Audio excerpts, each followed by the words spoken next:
এটা Redmi phone, Redmi note 8 pro. ফোনটার ব্যাকসেলটা নষ্ট হয়ে গেছে। ব্যাকসেলটা এখন আমি অনেক সুন্দরভাবে যত্নভাবে চেঞ্জ করব। দেখতে পাচ্ছেন অনেক আঠা আঠা গেলো, সুন্দরভাবে আস্তে আস্তে পরিষ্কার করছি। আঠাগুলো পরিষ্কার না করলে আঠার উপর আঠা ভালোভাবে লাগে না। মার্কেটে অরিজিনাল ব্যাকসেল। আঠাগুলো পরিষ্কার করার পর সুন্দর করে আঠা মারছি। আবার ব্যাকসেলটা লাগাতে হবে, তার জন্য আঠা মারছি। ক্যামেরা গোড়ে ধুলা ঢুকাতে হালকা করে আঠা মারিয়ে দিলাম। ক্যামেরার গোড়াতে আঠা না ময়লা না ঢুকে আশপাশ দিয়ে ব্যাকসেলটাকে সুন্দরভাবে নতুন ব্যাকসেল লাগাই দিলাম।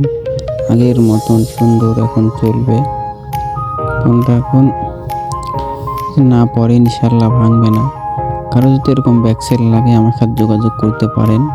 যে কোনো মডেলের ব্যাকসেল বডি হাড্ডি দেওয়া যাবে, কোনো সমস্যা নাই।